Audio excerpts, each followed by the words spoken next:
वाह क्या मर्तबा ए गौस है बाला तेरा, ऊंचे ऊंचों के सरों से कदम आला तेरा। सर भला क्या कोई जाने की है कैसा तेरा, औलिया मलते हैं आंखें वो है तलवा तेरा। तो हुसैनी हसनी क्यों ना मुहय्युद्दीन हो, ऐ खिज़्र मजमए बहरैन है दरिया तेरा। कसमें दे दे के खिलाता है पिलाता है तुझे, प्यारा अल्लाह तेरा चाहने वाला तेरा। ऐ रज़ा यूं ना बिलक तू नहीं जय्यद तो न हो, सैयदो जय्यदे हर दहर है मौला तेरा। हजरात, आज हम और आपकी ये मुश्तरका खुशनसीबी कि जश्न गौसुल वरा में शिरकत की सादतें हासिल कर रहे हैं। उलमाए किराम शोराए किराम का एक नूरानी काफिला मिंबर नूर पे तशरीफ़ रखता है। बहुत मारूफ शख्सियतें जलवाबार हैं। हमारे मुखैर करम फरमा हज़रत एहसान शाकिर साहब और दीगर शोराए किराम और उस्ताद शोरा की भी तशरीफ़ आवरी है। नकीब जलसा से आपने खूबसूरत निकाबत अब तक समाअत की है और इंशाअल्लाह समाअत करेंगे। अहले मोहब्बत का काफ़िला यहाँ जलवाबार है। कमेटी के जियाले जवान अफराद सब इस वक्त अपनी आँखों से अपनी मेहनतों का फल देख रहे हैं। अल्लाह ताला इस गुलशन को मज़ीद आबादी अता फरमाए और हमें और आपको जैसे यहाँ इकट्ठा किया है, कल बरोज़े हश्र गौसे पाक के फ़कीरों में जमा फरमाए। बहुत बड़ी हस्ती का नाम लेने के लिए हम और आप यहाँ बैठे हैं। विलायत की दुनिया में जिनका नाम बादल की तरह छाया हुआ है, जिसने हसनी और हुसैनी दोनों दरियाओं से सैराबी हासिल की हो, जिसके मुंह में खुद मुस्तफ़ा जाने रहमत ने अपना लुआबे दहन डाला हो, मौला अली कर्रमल्लाहु वजहुल करीम ने जिसके मुंह में अपना लुआबे दहन डाला हो, उस अजीम हस्ती का नाम अश-शैख सैयद अब्दुल कादिर जीलानी गौसे पाक है। ज़ुहूरे इमाम मेहदी तक कोई दूसरा उस पोस्ट पे फाइज नहीं हो सकता, उस ओहदे पर फाइज नहीं हो सकता जिस ओहदे पर परवरदिगारे आलम ने हमारे पीर गौसे आज़म को फाइज कर रखा है। अल्हम्दुलिल्लाह हम सब कादरी थे, हैं और रहेंगे। हमारे हाथों में दामन है बगदाद के दूल्हा का, क्योंकि हमें फ़ख्र अपने पीर पर कल भी था, है और रहेगा। मेरे पीर का फरमान है, मेरा मुरीद मगरिब में हो मैं मशरिक में हूँ, अगर उसका सत्र खुल जाए तो मैं छुपा दिया करता हूँ। मेरा कोई भी मुरीद बगैर तौबा के मर नहीं सकता। एक सवाल है कि सदियां गुजर गईं गौसे पाक को इस दुनिया से पर्दा किए हुए, तकरीबन 1150 साल से जायद का अरसा गुजर गया आपको इस दुनिया से इंतकाल किए हुए, विसाल किए हुए। ऐसे ही गरीब नवाज सरकार को तकरीबन 800 साल पूरा होने को हैं इस दुनिया से पर्दा किए हुए, और दीगर मुकद्दस हस्तियां हैं। और पीछे चले जाइए तो तकरीबन 1350 साल गुजर गया करबला वालों को इस दुनिया से रुखसत हुए। अब तक हम लोग उनकी यादें मना रहे हैं, उनका जिक्र कर रहे हैं, उनके नारे लग रहे हैं, उनके चर्चे हो रहे हैं। अब तो सिलसिला बंद होना चाहिए भाई, इतना जमाना हो गया याद करते हुए, कब तक याद करेंगे? कुछ और काम होना चाहिए। 1100-1200 साल से याद किया जा रहा है बड़े पीर को, कब तक ये महफिलें चलती रहेंगी? अब इसको बंद होना चाहिए, कुछ और काम करना चाहिए। एक सवाल जहन में आता है और कोई भी पूछ सकता है कि इस कदर तुम लोग बजाय कमी करने के रोज गौसे पाक के लंगर में इजाफा करते जा रहे हो, उनकी महफिल में इजाफा होता जा रहा है, उनकी यादों में इजाफा होता जा रहा है। इसकी वजह क्या है? तो एक उसूल याद रखें कि इस दुनिया में दो तरह के एहसान होते हैं, एक दुनियावी है, एक दीनी है। दुनियावी एहसान में जैसे किसी ने आप के लिए रुपए की मदद कर दी या कोई सपोर्ट कर दिया या कोई सोर्स लगा दिया, तो आप उसके एहसानमंद रहेंगे और जितना ज़बरदस्त एहसान होगा उसकी याद भी उतनी देर तक कायम रहेगी। आज के 30 साल पहले अगर आप के ऊपर किसी ने 10 रुपए का एहसान किया था तो आपने याद किया, 2-4 साल याद किए, लेकिन अब चूंकि किसी ने 50,000 का एहसान कर दिया है तो अब उसकी याद ज़्यादा हो रही है, 10 वाले की ख़त्म हो गई। ये दुनियावी एहसान होते हैं कि ख़त्म होते रहते हैं, यादें नई नई सजती रहती हैं और पुरानी यादें जाती रहती हैं, क्योंकि वो याद फना से ताल्लुक़ रखती है। वो यादें मिट जाएंगी, ख़त्म हो जाएंगी, उनका वजूद नहीं रहेगा, ना मोहसिन रहा, ना उसके एहसान रहे, ना याद करने वाले रहे। लेकिन दूसरा जो दीनी एहसान होता है, तो जब तक दीन जिंदा रहेगा मोहसिन का एहसान जिंदा रहेगा। सुबह कयामत तक अगर दीन का चर्चा चलता रहेगा, उसके नारे लगते रहेंगे, तो एहसान करने वाले के नारे भी साथ लगते रहेंगे। क्योंकि जहां हम कुरान पढ़ेंगे वहीं पर जिसके जरिए से कुरान मिला है उसके भी नारे बुलंद करेंगे।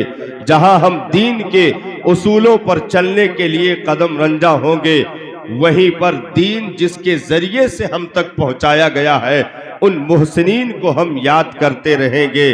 हम अगर इस्लाम का कलमा पढ़ रहे हैं, इस्लाम के कवानीन को फॉलो कर रहे हैं, इस्लाम के उसूलों पर चल रहे हैं, तो चलना हमारे ऊपर लाजिमो जरूरी है, इसलिए चल रहे हैं। लेकिन जिसने 90 लाख को कलमे का हुनर अता कर दिया, उस मोइनुद्दीन अजमेरी को भी फरामोश नहीं कर सकते हैं। जिसने बगदाद के मिंबर से एक मरी हुई इंसानियत को उठा करके फिर से नई जिंदगी अता कर दी, और सिर्फ इंसानियत ही नहीं बल्कि जिसने दीन को जिंदा कर दिया, उस गौसे आजम की मुकद्दस हस्ती को हम कभी फरामोश नहीं कर सकते हैं। इसलिए आज तक सदियां गुजर गई, उनके तस्करे हो रहे हैं, उनके जिक्र हो रहे हैं, उनके नारे लग रहे हैं, उनके नाम के लंगर तकसीम हो रहे हैं।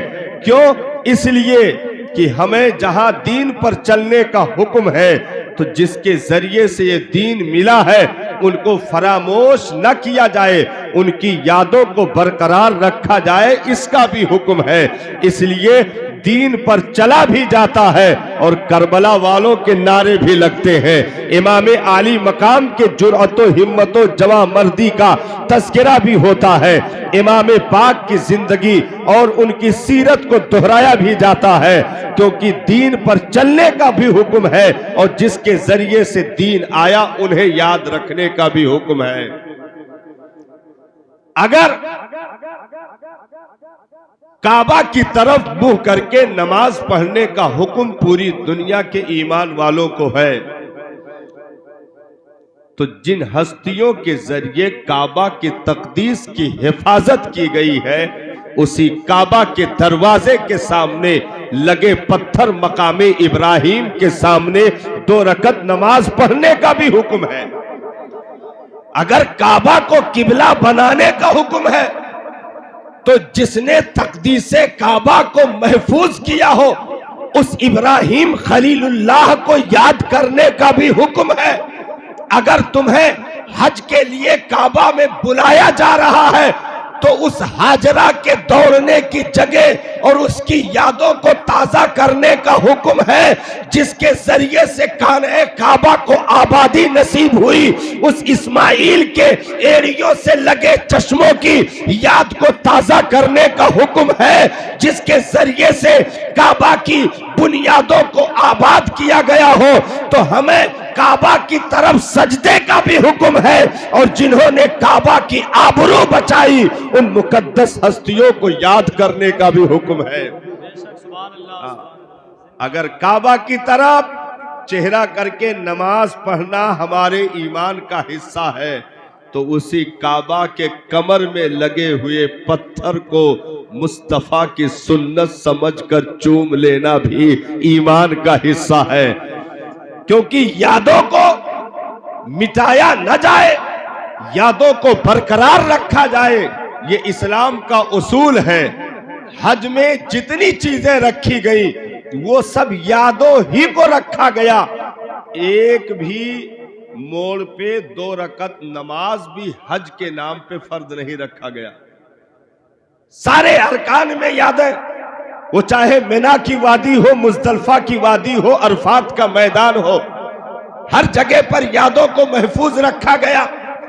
वजह क्या है कि दीन पर चलने का भी हुक्म है, और जिनके जरिए से दीन को हुस्न मिला उन्हें भी याद रखने का हुक्म है। तो बिला तशबीह बिला तमसील हम दीन का कलमा भी पढ़ेंगे, दीन में सजदे भी करेंगे, और शरीयत के कानून को फॉलो भी करेंगे। वहीं पर जिनके जरिए से हमारी नस्लों तक दीन की बहारें पहुंची हैं, उस महबूबे सुबहानी का भी नारा लगेगा, गरीब नवाज का भी नारा लगेगा, कुतुबुद्दीन बख्तियार काकी के भी नारे लगेंगे, बाबा फरीदुद्दीन गंजे शकर का भी नारा लगेगा, महबूबे इलाही का भी नारा लगेगा, साबिर पाक कलियरी का भी नारा लगेगा। अब इन मुकद्दस हस्तियों में इस कदर सुथराई और पाकीज़गी जो हमें और आपको हिदायत की एक रोशनी अता करती है, ये चीज़ें कहाँ से आई? तो इसकी बुनियादी वजह है हमें और आपको अपनी नस्लों को संवारने के लिए इस्लामी रिवायतों के एतबार से, नबी के फरमान के एतबार से जो उसूल कायम किए गए हैं, वो ये है कि तुम्हारी औलादों का हक तुम्हारे ऊपर शादी से पहले है। हमारी नस्लों का हक शादी से पहले हमारे ऊपर आयद होता है। अब वो आप ताज्जुब करेंगे कि कैसे आयद होता है भाई, अभी बच्चे पैदा नहीं हुए, हक कहां से आ गए? शादी से पहले हमारी औलादों का हमारे ऊपर हक आयद होता है। कैसे भाई? औलादें बाप के रीढ़ की हड्डियों से आती हैं। जितने भी बच्चे दुनिया में वजूद पाते हैं वो सब बाप के सुल्ब में रखे गए हैं। अब उनके लिए उन सुल्ब में मौजूद नस्लों का हक उसके ऊपर यह है कि उन्हें पलने के लिए पाक गोद और सुथरी कोख का इंतखाब करे। ये उसके ऊपर हक है भाई। अगर वो किसी तवाइफ या फाहिशा से माज़अल्लाह अगर शादी कर लेगा तब भी वो नस्लें पैदा होके रहेंगी, लेकिन अगर उसने पाक गोद दे दिया, पाक रहम अता कर दिया, तो फिर उन नस्लों के लिए जो सही जगह थी उसने वो मुंतखब करके दे दिया, गोया उसने उसका हक अदा किया। अच्छा, सरकार का जो भी हमारी जिंदगी के लिए रोशनी का काम किया वो फरमान भी मौजूद है कि भाई शादी के लिए जैसे तलाश किया जाए तो उसमें 3 चीजें सबसे आगे आती हैं: हुस्न, मालो दौलत, खानदान। ये तीनों चीजें सामने आती हैं। आदमी चेहरे मोहरे को हसीन और खूबसूरत देख करके शादी का इंतखाब कर लेता है, या मालो दौलत का जोर देख करके इंतखाब कर लेता है, या खानदान का जोर देख करके इंतखाब कर लेता है। नबी ने इरशाद फरमाया ये तीनों चीजें अगर कमजोर पड़े इनके ऊपर ज्यादा तवज्जो न देना। क्यों? नबी ने इरशाद फरमाया कि इन तीनों चीजों को ठहराव नहीं है, इनमें जवाल पाया जाता है। भाई हुस्न कितनी देर तक चलेगा? 30 से 35 साल, उसके बाद ढल जाएगा। दौलत आज है कल नहीं है। रहा हस्बो नसब का मामला, खानदान का मामला, तो सरकार ने इरशाद फरमाया कि सारे हस्बो नसब कट जाएंगे, सिर्फ मेरा हस्बो नसब कयामत तक जिंदा रहेगा। जिंदाबाद। तो आंखें बंद हुई, इन तीनों ने साथ छोड़ दिया। अब नबी ने इरशाद फरमाया मैं तुम्हें चौथी चीज बताए देता हूं, अगर मेरे उम्मतियों तुमने उसको अपना लिया तो वो कामयाबी के दरवाजे खुलेंगे कि तुम तसव्वुर भी नहीं कर सकते। अर्ज किया गया सरकार वो चौथी चीज क्या है? नबी ने इरशाद फरमाया फजफुर बिजाती दीन, तुम अपने रिश्तों को तलाश करने के लिए दीनदारी को आगे रख देना। अगर रिश्ता दीनदार है तो हुस्न में कमजोर पड़े लेकिन दीनदारी नंबर 1 पर है तो कबूल कर लेना। खानदान में थोड़ा कमजोर पड़े, दीनदारी नंबर 1 पर है, कबूल कर लेना। अगर मालो दौलत कुछ कमजोर पड़े लेकिन दीनदारी नंबर 1 पर है, कबूल कर लेना। अर्ज की गई सरकार क्यों? कहा ये तीनों चीजें तो साथ छोड़ देगी लेकिन दीन दुनिया में भी साथी है, कब्र में भी साथी है और हश्र में भी साथी रहेगा, यहां तक कि जन्नत तुझे साथ लेकर जाएगा। सुभान अल्लाह, नारे तकबीर, नारे रिसालत। तो इन औलादों का हक शादी से पहले हमारे ऊपर ये आयद होता है कि हम उन्हें अच्छी कोख और अच्छे गोद अता करें। तकरीर 11वीं शरीफ ही पर है, इसको याद रखिएगा। अब चूंकि मुझे खेलने के लिए मैदान बहुत मुख्तसर मिला है, हजरत जानते हैं कि मुझे खूब हाथ पैर फैलाने के लिए कम से कम 2 घंटे की जरूरत पड़ती है। 1 घंटे के बाद तो तकरीर शुरू होती है, लेकिन बहरहाल जितनी देर खिदमत का मौका मिला है उतनी ही देर में समेटने की कोशिश की जाएगी। आप हाजिर हो। तकरीर 11वीं शरीफ की है। आप घबराइए नहीं कि मौलाना मौजू से दूर जा रहा है। तकरीर 11वीं शरीफ की है, याद रखिएगा। मौजू वही है जो मैं लेकर चला हूं। औलादों के हक शादी से पहले हमारे ऊपर आयद होते हैं कि हम उन्हें दीनदार कोख और सुथरी गोद अता कर दें। अब उसका फायदा यह होगा कि जब वो खुद दीनदार तलाश करेगा तो ऐसा नहीं कि अपनी जात को दीन से दूर रखेगा और दीनदारी सिर्फ तलाश करेगा।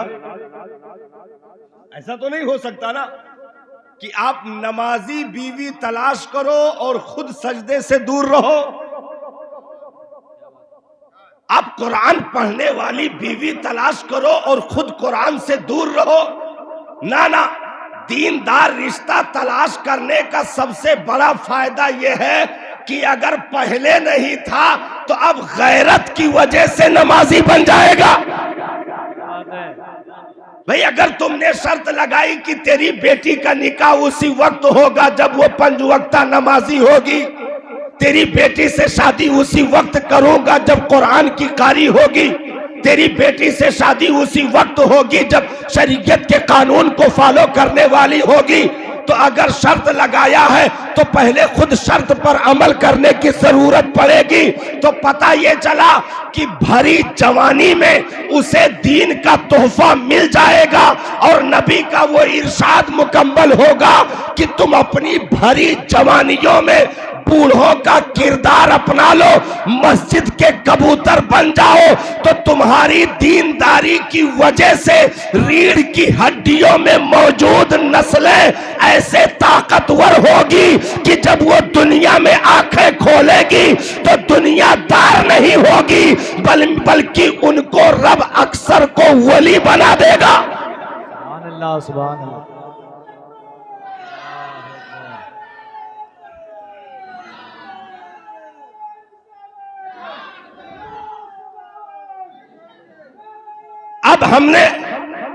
अब हमने 3 चीजों को नंबर 1 पर कर दिया। सबसे बड़ी जो गलती हमारी हुई, हमने 3 चीजों को नंबर 1 पर कर दिया। नबी ने जिसको नंबर 1 पर करने के लिए कहा था, हमने उसको 0 पर कर दिया। ऐसा है कि नहीं मेरे भाई? हमने हुस्न, दौलत, खानदान को नंबर 1 पे रखा, रहा मामला दीनदारी का तो उसको माइनस में कर दिया। जितने भी हाजिर हैं रिश्ते देखने वाले, जाने के लिए इसमें अक्सर जाते हैं, रिश्ता देखते हैं, लेकिन देखने में किस चीज का गौर करते हैं मालूम है?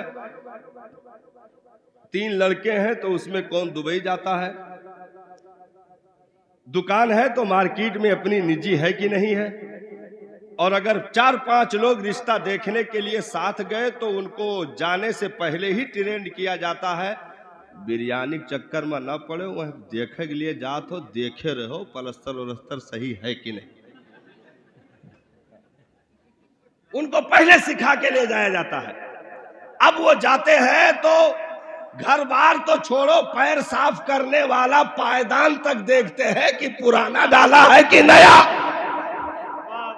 सब देख करके आए और आ करके सारी चीजों का जिक्र हुआ। 2-2 बच्चे सऊदी कमाते हैं, मार्केट में अपनी निजी दुकान भी है, 3 मंजिला मकान भी है, और उसके बाद 20 बीघे की जमीन भी पक्की मौजूद है, बैंक बैलेंस भी अच्छा है, बहुत जबरदस्त खुशहाल खानदान है, रिश्ता दे दो। एक मर्तबा भी मुड़ करके नहीं पूछा कि तेरी बेटी कितनी कुरान की सूरतों को ज़बानी याद किए हुए है, फराइज याद है कि नहीं, मुस्तहिब्बात याद है कि नहीं, उसे पाकी नापाकी की तमीज है कि नहीं, वजू गुस्ल का की जो है उसे तमीज है कि नहीं, फराइज व वाजिबात उसे याद है कि नहीं, वो कुरान पढ़ती है कि नहीं, नमाज की पाबंदी करती है कि नहीं, हमने पूछा तक नहीं, सिर्फ बिल्डिंगों को देख करके रिश्ते दे दिए। और उसमें यह भी होता है कि रिश्ते जितने कमजोर होते जाते हैं दीनी एतबार से, तो उन पर बड़ा इनाम रखा जाता है, बड़ा इनाम रखा जाएगा। और बड़ा इनाम रखने की सबसे बड़ी वजह यह होती है कि प्रोडक्ट में जब कमजोरी आती है तभी इनाम रखे जाते हैं। जुमला है भाई, जुमला है बाबा, है कि नहीं? इनाम तभी रखे जाते हैं। आज तक आपने नहीं सुना होगा कि पैनासोनिक कंपनी ने इनाम रखा है कि एक टेप रिकॉर्ड खरीदो तो दूसरा फ्री। सैमसंग ने इनाम रखा है कि एक मोबाइल लो तो दूसरा फ्री। ना ना, क्योंकि जिनके प्रोडक्ट तगड़े होते हैं वो इनाम के भरोसे पर सौदा नहीं करते हैं, जिनके प्रोडक्ट में कमजोरी होती है वो इनाम रखते हैं। तो अगर 4 व्हीलर का इनाम रखा है तो समझ लो बेटी भंगार मौजूद है। 4 व्हीलर का इनाम रखा, देखने वाले ने सिर्फ 4 पहिया देखा, मॉडल देखा, उसके रेट देखे, उसके जो है अभी नई लॉन्च हुई है इस पर गौर किया, एक लफ्ज भी बेटी के लिए उसने गौर नहीं किया कि ये जींस टी शर्ट पहनकर अपनी हया की चादरों को मार्केट में बेचने वाली है, ये कॉलेजों के गेट पर खड़े होकर के अपनी आबरू का सौदा करने वाली है। 10-10 लड़के इसके व्हाट्सएप पर फ्रेंड बने हुए हैं, दोस्त बने हुए हैं। जब ऐसी छछुंदर बहू लेकर आओगे तो वली नहीं आतंकवादी पैदा होगे। नारे तकबीर, नारे रिसालत, जश्न रसूलुल्लाह, नारे तकबीर, नारे रिसालत, जिंदाबाद जिंदाबाद, बहुत अच्छा माशाअल्लाह। क्योंकि नबी ने फरमाया फजफुर बिजाति दीन, दीनदारी को नंबर 1 पे रखना, और हमने उसको माइनस कर दिया। हमने कोठी बंगला बिल्डिंग देखी, दीनदारी का एक लफ्ज नहीं पूछा। मुसलमानों, अगर इस पर आ जाओ, नबी के फरमान को आज भी नंबर 1 पर कर दो, तो मैं मिंबर से दावा कर सकता हूं आने वाले 2, 4, 10 सालों में हर घर की बेटी नमाज की पाबंद होगी, क्योंकि वो कहेगा अगर तू नमाज ना पढ़ेगी तो तेरा रिश्ता नहीं आएगा। सुभान अल्लाह, जिंदाबाद जिंदाबाद। सब जानते हैं कि मार्केट में भंगार के खरीदार हैं, तो जैसे तैसे चाहो उठा डाल दो। बस ये है कि कमी ज्यादा हो तो इनाम लंबा कर दो, कौम टूट पड़ेगी। अच्छा, लाद करके लाए फर्नीचर, कबाड़, सोफा सेट, बेड, और मुंह देखने के लिए बड़ा बड़ा शीशा। हाँ, बड़ा बड़ा शीशा लेकर आए। ये ऐसे भी लोग दहेज लेकर आए कि उनके घर का दरवाजा छोटा पड़ रहा था, तो बाहर ही नट बोल्ट उसका ढीला किया गया। हाँ, तब जाकर के अंदर घुसा। कितनी देर चला, मैंने दावा किया रात के एक जलसे में, मैंने कहा कि हाथ उठाकर कोई बताओ आज तक ससुराल के धन से कोई टाटा, बिरला, अनिल अंबानी बना हो तो बताओ। ससुराल के दहेज से कोई करोड़पति बन गया हो तो मुझे बताओ। नाना, ये जितने भी कबाड़ नजर आते हैं, इन्हीं के जरिए एक गरीब बेटी के गले में तुमने फांसी का फंदा डलवा दिया। अगर ये कबाड़ नुमाइश में न रखते, सिर्फ रिश्ते की हकीकत पहचान करके तुम कबूल करते, रब रोजी देने वाला है, रब पालने वाला है, सिर्फ दीनदारी की शर्त लगा करके रिश्ते कबूल कर लेते और कहते भाई तुझे कमी हो तो मैं तुझे दे दूं। बेटी के यहाँ हम मांगने के लिए नहीं आए। अरे 22 साल तक तूने मेरे लिए बहू पाल कर तैयार कर दिया, इससे बड़ा दहेज और क्या होगा? क्या बात है, जिंदाबाद जिंदाबाद, बेशक, सुभान अल्लाह सुभान। भाई, इससे बड़ा दहेज क्या होगा कि उसने तुम्हारे घर की जीनत के लिए 18 साल 20 साल तक अपने घर में अपनी लख्ते जिगर को पाल कर तेरे घर के लिए तैयार करके रुखसत कर दिया। तो दीनदारियों की शर्त लगाओ ताकि खानदान भी महफूज रहे और ईमान भी महफूज रहे। बेशक, सुभान। अब आ जाइए उसी जगह पर कि दीनदारी जब सुल्ब में रीढ़ की हड्डियों में मौजूद नस्लें, भाई जाहिर सी बात है इनका ताल्लुक रूह से होता है। और इस दुनिया में 2 ग़िज़ाएं रखी गई हैं, एक मिट्टी की, एक रूह की। मिट्टी की ग़िज़ा मिट्टी से रखी गई, रूह की ग़िज़ा चूंकि नूर से है तो आलमे बाला से रखी गई। धान, गेहूं, अरहर, जौ, बाजरा, चना, ये सब मिट्टी से पैदा है। इनके खाने से ये हड्डियां मजबूत हो सकती हैं, मछलियां मोटी हो सकती हैं, रूह ताकतवर नहीं हो सकती। आज तक किसी ने अगर 20 रोटी खा करके रूह को पावरफुल किया हो तो बताओ? नहीं, क्योंकि वो रूह की ग़िज़ा ही नहीं है। क्योंकि ये जिस्म का ढांचा मिट्टी से बना है, इसलिए इसकी खुराक मिट्टी से पैदा की गई। अब उसको खाओगे तो इस मिट्टी को सिर्फ फायदा मिलेगा, रूह की वो ग़िज़ा है ही नहीं। रूह की ग़िज़ा क्या है? रूह आलमे बाला की है, नूर से बनाई गई है। तो कुरान की तिलावत रूह की ग़िज़ा है, सजदे रूह की ग़िज़ा, तस्बीह रूह की ग़िज़ा, तहलील रूह की ग़िज़ा, नवाफिल रूह की ग़िज़ा। तो अब जो रीढ़ की हड्डियों में नस्लें मौजूद हैं, उनको ताकतवर करने के लिए कुरान की तिलावत, सजदा और अपने आप को गुनाहों के जरासीम से दूर रखना, ये उस रीढ़ की हड्डी की नस्ल को पावरफुल करता है। अब जब ये पावरफुल हो जाएगा, फिर इस पावरफुल नस्ल को एक ऐसा कोख दिया जाए जहां इसको 9 महीने की मुद्दत गुजारनी है, तो अब वो भी नूर से भरपूर हो, उसमें भी ताकत हो, तस्बीह की ताकत हो, तिलावत की ताकत हो, नवाफिल की ताकत हो, तहज्जुद की ताकत हो, इशा को अव्वाबीनो चाश्त की, तो अब वो पावरफुल होगा। तो अब जहां उसे, भाई देखिए, जैसे एक बच्चे को आप पालने के लिए उठा करके कूड़े की ढेर पर फेंक दीजिए, 2 दिन में डेंगू मलेरिया हो जाएगा, इतने मच्छर काट लेंगे, मर जाएगा। लेकिन उसी को पालने के लिए आप जो है लंदन, अफ्रीका, पेरिस में कहीं कीमती जगह पर डाल दीजिए, तो उसकी नशो नुमाई, उसकी जो बॉडी का और जो भी जो है जिंदगी की हिफाजत जो होगी, माहौल के एतबार से बहुत खुशनुमा होगी। अरब वाले इसीलिए अपने बच्चों को अच्छी परवरिश के लिए देहातों में भेज दिया करते थे, जो कि मेरे नबी ने भी हलीमा सादिया के वतन तक सफर फरमाया। ये अच्छी परवरिश के लिए अच्छी जगहों पर डाला जाता था। तो हम अपने रीढ़ की हड्डियों की औलादों को अच्छी परवरिश देने के लिए इन्हें अच्छे रहमों में 9 महीने की मुद्दत पूरी करने के लिए रखेंगे। अब क्या होगा?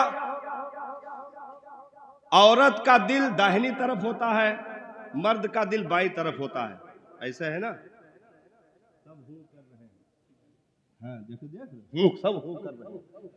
अरे भाई, औरत का भी बाएं होता है, मर्द का भी दिल बाएं होता है। जबरदस्ती मुंडी हिला रहे हो,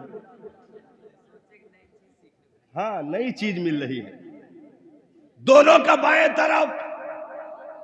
तो मां के शिकम में जो औलाद पाली जाती है वो बाईं सिमत ज्यादा करीब होती है। और आज साइंस ने भी तहकीक करके बताया कि औलादें जो मां के शिकम में पलती हैं वो मां के दिल की धड़कनों को सुनती हैं, मां के दिल की धड़कनों को सुनती है। अब आने वाली नस्ल अगर वहीं से पावरफुल है तो सिर्फ धड़कनों को सुनेगी ही नहीं, उसे जबानी याद भी कर लेगी। सुभान अल्लाह, सुभान अल्लाह, बेशक उसे जबानी याद कर लेगी।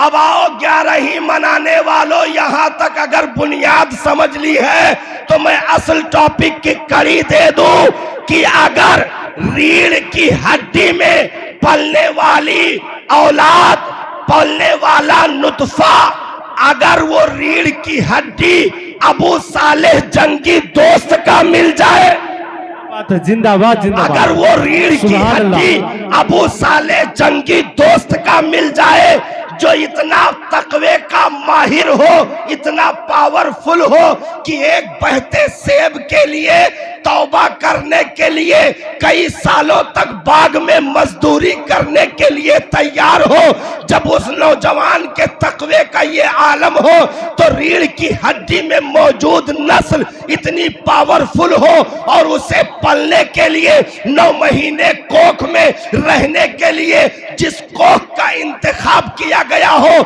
ऐसी बच्ची जिसके परहेजगारी की कसम उसका बाप हजरत अब्दुल्ला सोमई खुद खा रहे हो कि मेरी बेटी जबान से गूंगी इसलिए है कि शरीयत के खिलाफ जुमला ना कहा, आंखों से अंधी इसलिए है आज तक किसी गैर महरम का चेहरा नहीं देखा, मेरी बेटी कानों से बहरी इसलिए है शरीयत के खिलाफ कोई आवाज नहीं सुनी, हाथों से लूली इसलिए है किसी हराम चीज की तरफ हाथ नहीं बढ़ाया, पैरों की लंगड़ी इसलिए है कि शरीयत के खिलाफ कदम नहीं उठाया।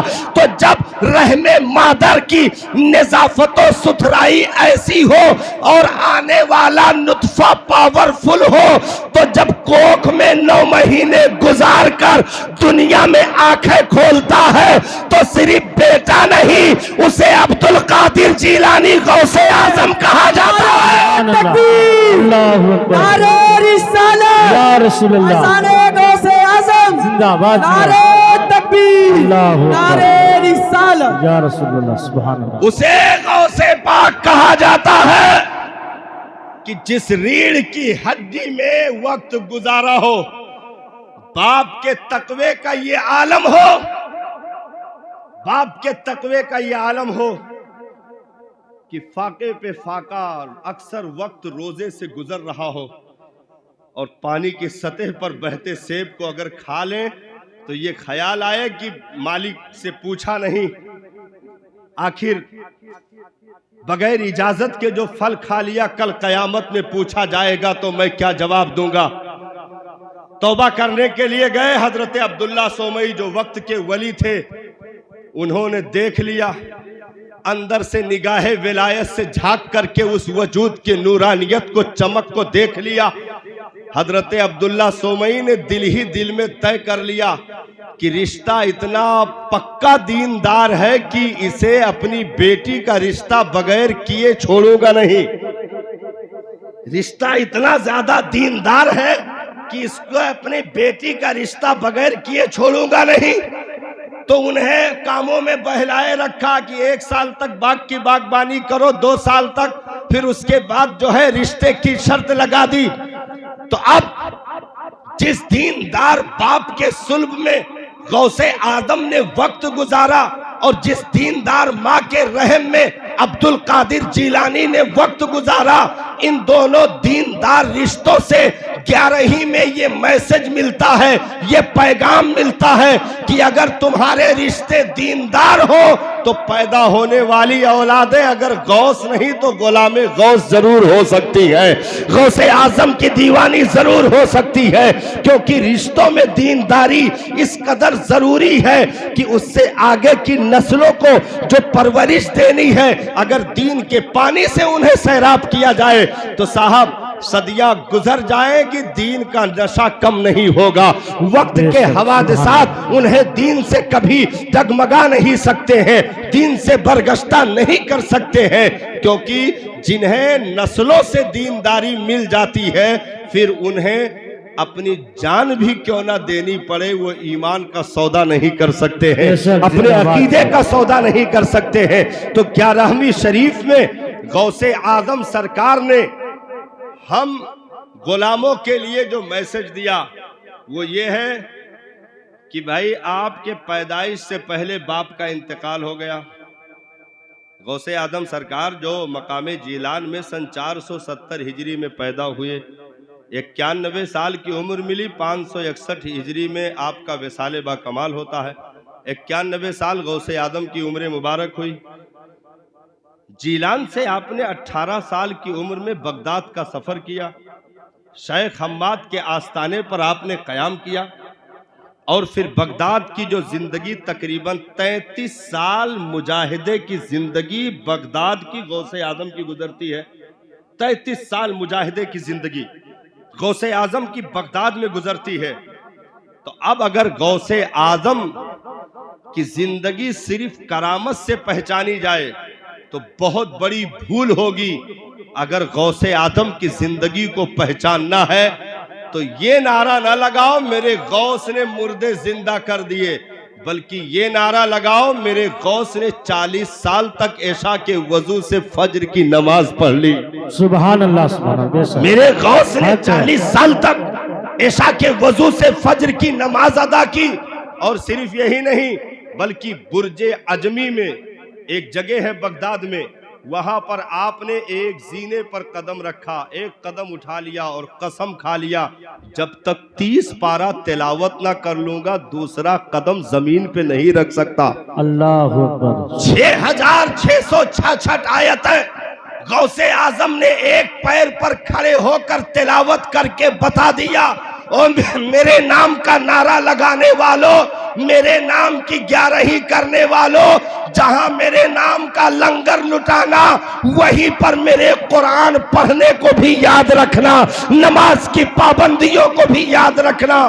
भाई 6-6 साल का अरसा गुजर जाए, दजला के किनारे आप सफर फरमाए और हरी सब्जियों को और जो कोपले घास उगते हैं दजला के किनारे उन्हें खा खा करके 6 साल का अरसा आपने गुजार दिया, लेकिन किसी हराम चीज को हाथ नहीं लगाया, किसी हराम चीज को हाथ नहीं लगाया। यहां तक कि उन सब्जियों की हरियाली आपके गर्दन के नसों में नुमाया थी, बाहर से देखी जा सकती थी, लेकिन किसी नाजायज चीज को हाथ नहीं लगाया। 6 साल का अरसा फाके का गुजार करके गौसे आजम ने बता दिया कि अगर पीरों का पीर मुझे कहते हो तो ऐसे लोटा पीर और तस्बीह पीर नहीं हो, बल्कि मेरी जिंदगी के आईने में उतर करके देखोगे तो तुम्हें मुस्तफा की सीरत नजर आएगी, नबी का आईना मुकम्मल मेरी जिंदगी में नजर आएगा, क्योंकि वली अपने नबी का आईना होता है। बेशक सुभान अल्लाह। वली अपने नबी का आईना होता है, और नबी जितना पावरफुल होगा उसकी उम्मत का वली उसी कदर पावरफुल होता है। वली उसी कदर पावरफुल होता है। जैसे हजरते सुलेमान अलैहिस्सलाम, हजरते सुलेमान अलैहिस्सलाम, ये आवाज सही करो, कर रहा है। हजरते सुलेमान अलैहिस्सलाम, आपने दरबार में क्या शर्त लगाया? शार्ट में मैं बताऊं, शार्ट में बताऊं, कौन है जो मलका बिल्किस का तख्त ले आए? हजरते सुलेमान ने अपने दरबार में क्या कहा?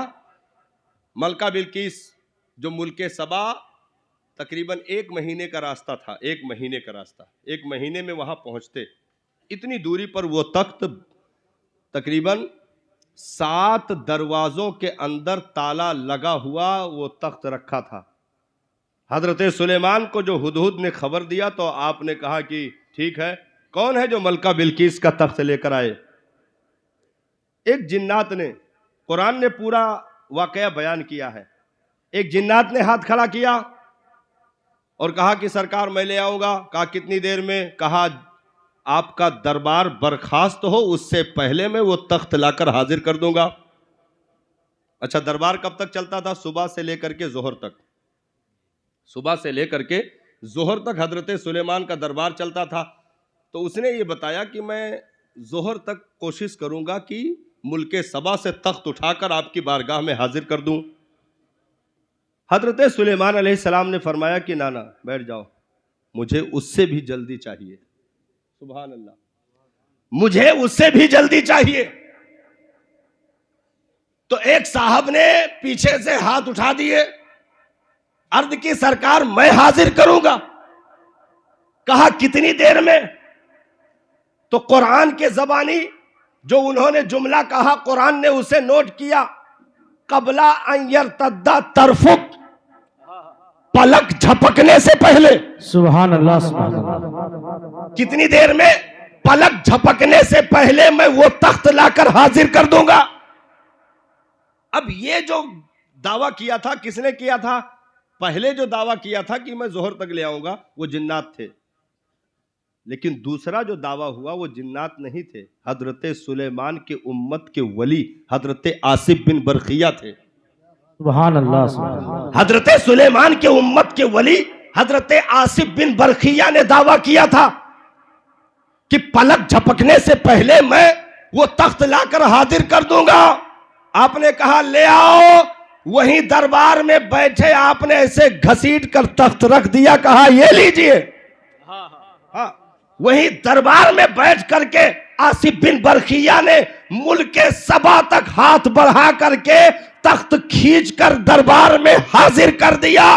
पता ये चला कि नबी जितना पावरफुल होगा, अगर सुलेमान अलैहिस्सलाम हवा के कंधे पर अपने तख्त के साथ उड़ने का हुनर रखते हैं, तो उनके उम्मत का वली भी उतना ही पावरफुल है कि बैठे बैठे मुल्के सबा से तख्त खींच करके दरबार में पलक झपकने से पहले हाजिर कर दे। अरे यारा, जब हजरत सुलेमान के उम्मत के वली का ये पावर है तो मुस्तफा के उम्मत के वली गौसे आजम का पावर क्या होगा, उनकी ताकत और कुव्वत का आलम क्या होगा। क्योंकि मेरा नबी तो सुलेमान का भी नबी है, यूसुफ का भी नबी है, याकूब का भी नबी है, यूनुस का भी नबी है, जकरिया का भी नबी है, यहया का भी नबी है। सारे नबियों का इमाम मेरा नबी है, तो मेरे नबी के पावर का जवाब नहीं तो आपके उम्मत के वली गौसे आजम के ताकत व कुव्वत का जवाब नहीं। क्योंकि नबी का पावर वली के जिंदगी में झलकता है। और गौसे पाक सरकार तो खुद फरमाते हैं कि मैं अपने नाना जान के कदम पे कदम रखते हुए दुनिया में आया। सुभान अल्लाह। यानी मेरे नाना ने जहां कदम रखा, सरकार ने जहां कदम रखा, उठाया तो दूसरे ने वहां कदम नहीं रखा, मैंने उस जगह पर कदम रखा और मैं कदमे मुस्तफ़ा पर चलते हुए इस दुनिया में आया। यानी मेरे वजूद में मुकम्मल झलकियां सरकार के सीरत की मौजूद हैं। तो ऐसे ही मामला भी हुआ। अगर सीरत को देखा जाए तो सरकार की जो सीरत है, गौसे पाक की जो सीरत है, एकदम सेम मैच करती है, एकदम मैच करती है।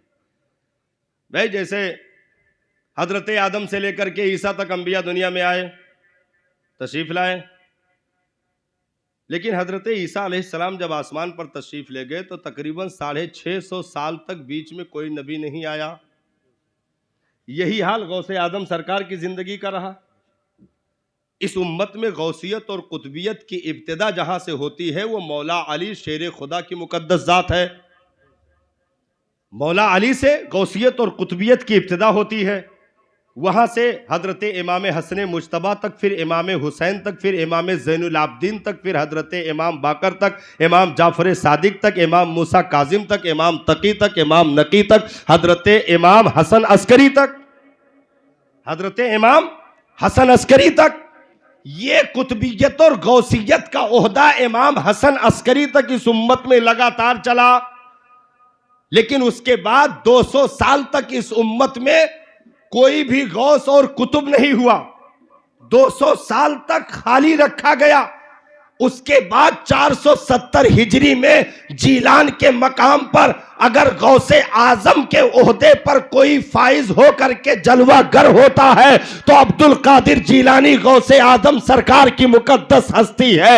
यानी जैसे 650 सदियां दुनिया को तड़पा करके फिर नबूवत का जायका अता किया गया, ऐसे ही 200 सदियां उम्मत को तड़पा करके फिर गौसियत का जायका उम्मत को अता किया गया, गौसियत के जायके से करीब किया गया।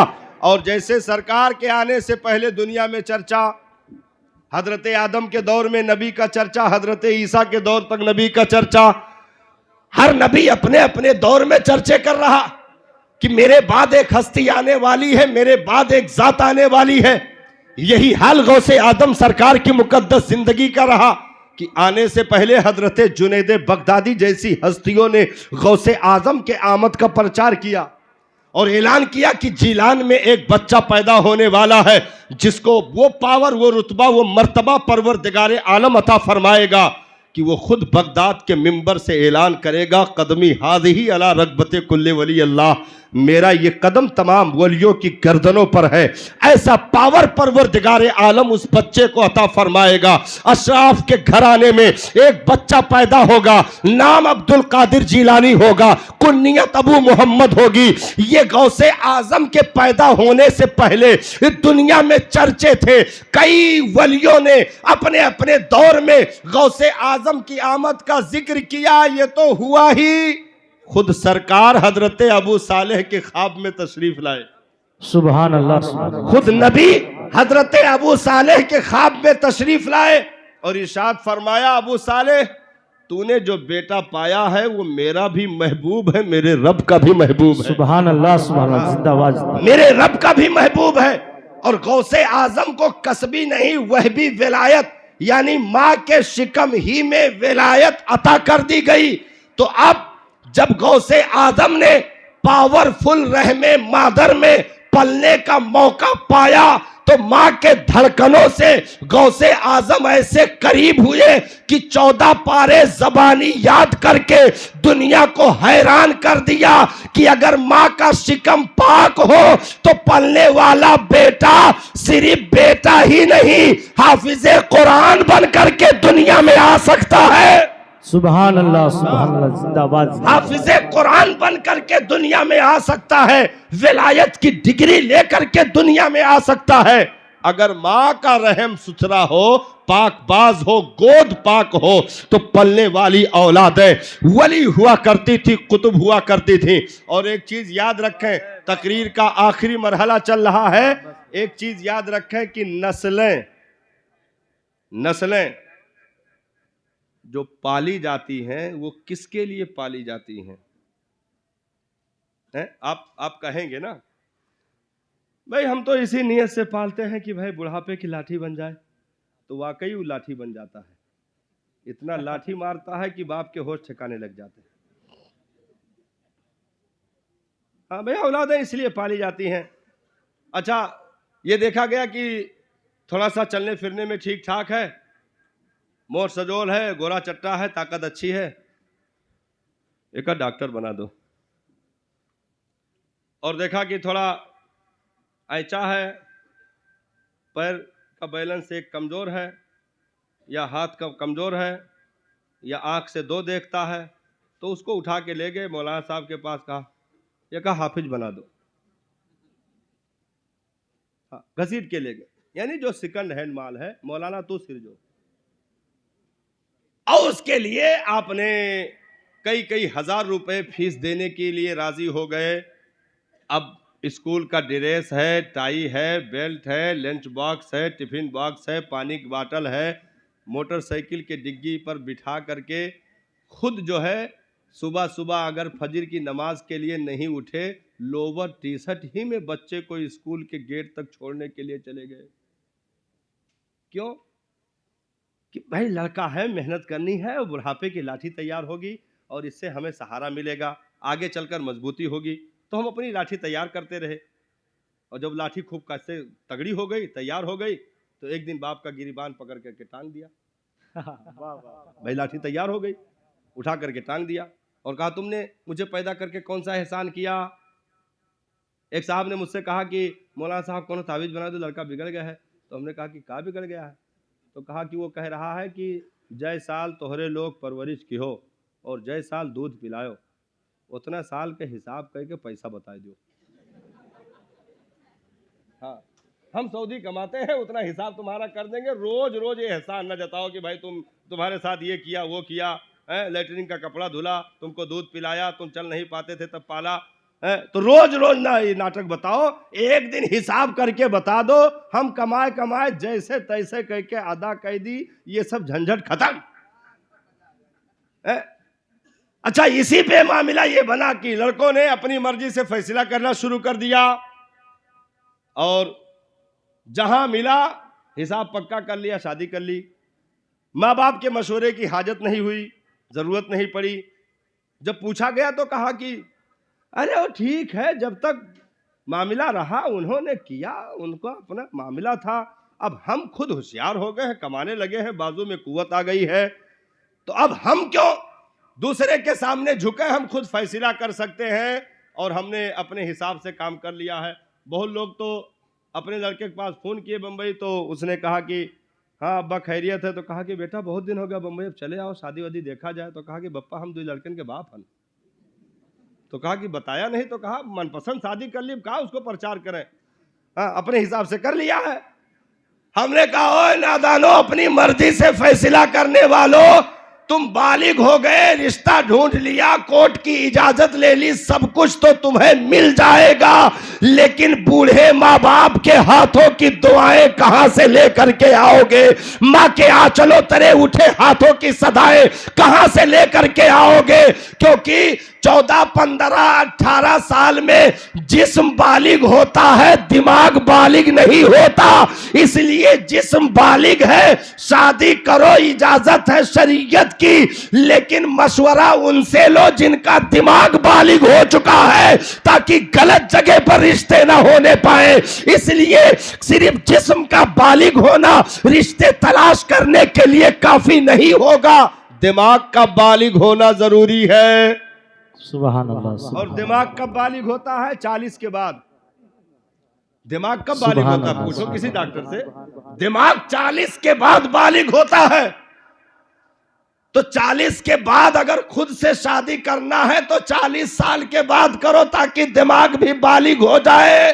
और अगर 22 साल में शादी करना है तो माँ बाप के दिमाग बालिग हैं, उनसे मशवरा लो ताकि कोई बदअखलाक और गंदे कैरेक्टर का तुम्हारी जिंदगी में ना आए और जिंदगी जहन्नम बना करके रख दे।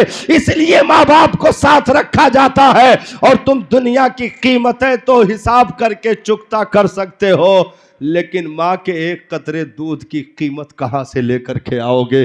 क्योंकि पूरी दुनिया की नेमतें एक तरफ है और उस माँ के सीने से जो खून निचोड़ करके दूध का शक्ल अख्तियार किया, उसे एक कतरे की कीमत दुनिया नहीं चुका सकती है। नबी से एक एराबी ने अर्ज की, सरकार मैंने इस कंधे पर बिठा करके अपनी माँ को काबा का तवाफ कराया, बाप को काबे का तवाफ कराया, क्या मैंने हक अदा कर दिया? नबी ने इरशाद फरमाया, नादान हक के अदायगी की बात करता है। जिस वक्त तू पैदा हो रहा था, एक झटके में जो तेरी माँ को तकलीफ पहुंची ना, उस अभी तकलीफ का भी तूने हक नहीं अदा किया है। उस तकलीफ का भी हक नहीं अदा किया है। नबी साहबा के झुरमुट में बैठे एक खातून आती दिखाई दी, सरकार उठकर खड़े हो गए और जब खातून करीब आ गई, नबी ने अपनी मुबारक चादर को गर्दन से उतार करके जमीन पर बिछा दिया और उस बूढ़ी खातून को इज्जत से उस चादर पे बिठाया और सरकार खुद उस चादर के कोने पर नियत बांध कर बैठ गए और बहुत देर तक के गुफ्तगू करते रहे मिजाज के मुताबिक।